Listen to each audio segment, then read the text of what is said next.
Captain Ashley Storm Carter was 28 years old and completing her final evaluation for Apache AH-64 attack helicopter certification at Fort Rucker in Alabama.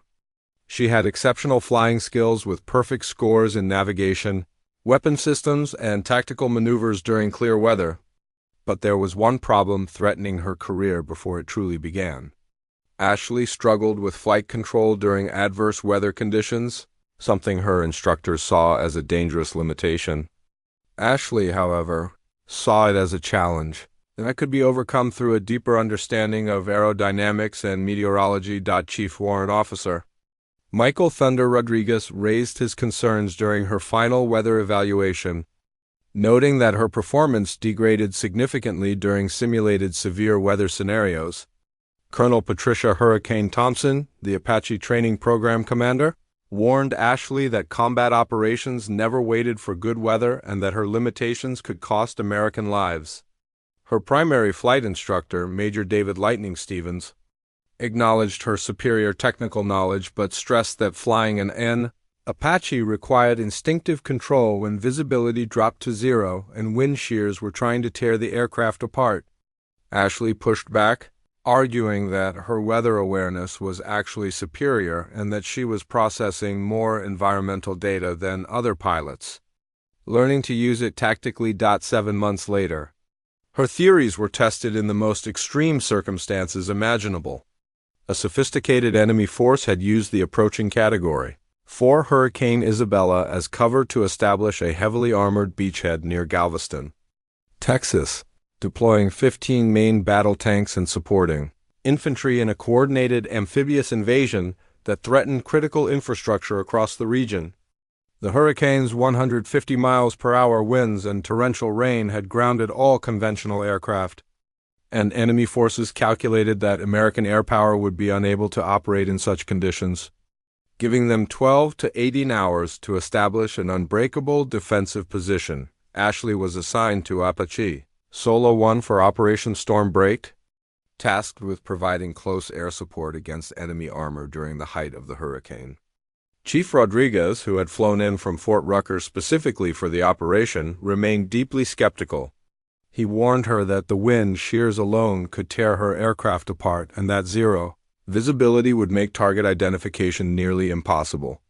But Ashley had spent months since graduation developing flight techniques specifically designed for extreme weather, studying Hurricane Isabella's wind patterns, and creating flight profiles that used the storm's energy for enhanced maneuverability. The mission launched at 1400 hours as Hurricane Isabella made landfall near Galveston.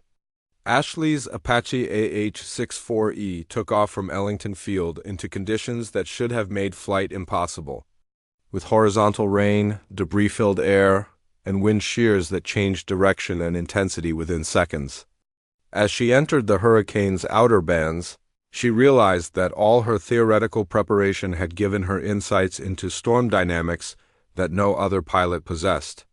Rather than fighting the hurricane, she began flying with its rhythms, using wind shears for rapid directional changes and utilizing the storm's natural chaos as camouflage for stealth approaches. The forward air controller on the ground confirmed 15 T-90 main battle tanks in prepared positions along the coastline, with weather conditions preventing target illumination.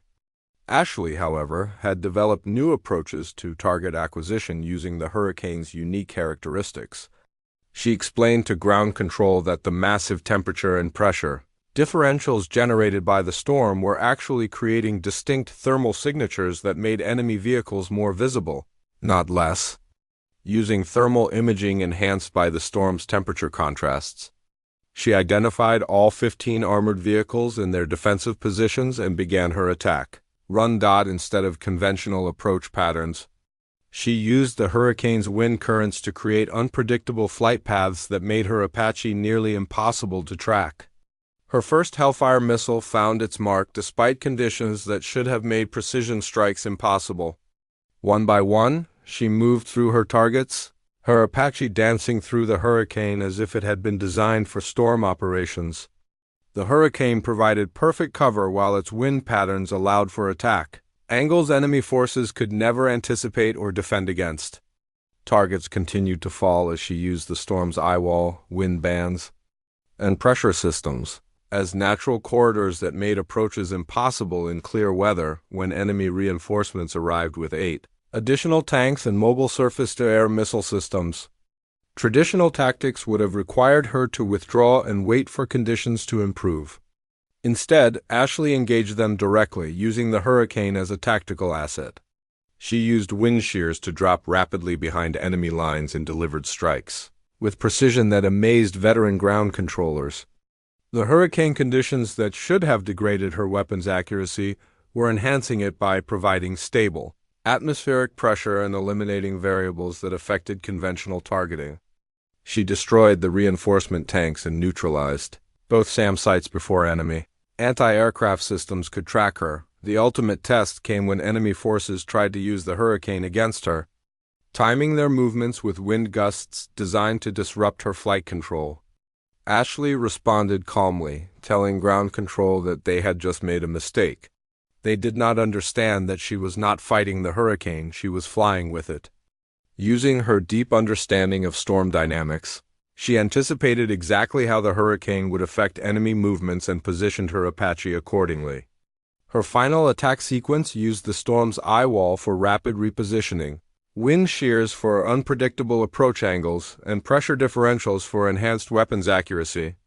The last 3 tanks attempted to escape using the Hurricane's cover, but Ashley had learned to read the storm so completely that their movements were transparent to her. All 15 tanks were destroyed and the beachhead was eliminated in 3 hours of operations during the height of a Category 4 hurricane. Ashley had single-handedly destroyed 15 main battle tanks and multiple support vehicles while suffering no damage to her own aircraft. When her Apache touched down at Ellington Field, she was greeted by officers who had monitored the entire mission in amazement. Colonel Thompson, who had initially questioned her weather flying capabilities, told her she had redefined what helicopters could do in extreme weather. Chief Rodriguez admitted he had never seen anything like it in 20 years of flying, saying she had not just survived the hurricane but used it as a weapon. Major Stevens realized that what he had interpreted as limitations were in fact enhanced capabilities, and that her sensitivity to weather conditions had been preparation for operations. No other pilot could attempt Ashley's hurricane combat. Operation became the foundation for a new generation of extreme weather aviation doctrine. Her techniques for using severe weather as a tactical advantage were incorporated into Apache training programs worldwide. The 15 tank kills during Hurricane Isabella represented the most successful solo helicopter engagement ever recorded in extreme weather conditions, and her success led to a fundamental re-examination of how the military approached weather limitations and pilot evaluation. Today, Lieutenant Colonel Ashley Stormcarter leads the Army's Extreme Weather Aviation Research Center at Fort Rucker, developing techniques that enable the next generation of helicopter pilots to operate in conditions previously considered impossible. When young pilots ask her how she flew an Apache through a Category 4 hurricane, she always gives them the same answer. Never let anyone tell you that severe weather is just an obstacle. Every storm has patterns, rhythms, and energy that can be used tactically. When you truly understand weather, you do not fight it, you dance with it. And sometimes the deadliest dance partner is Mother Nature herself.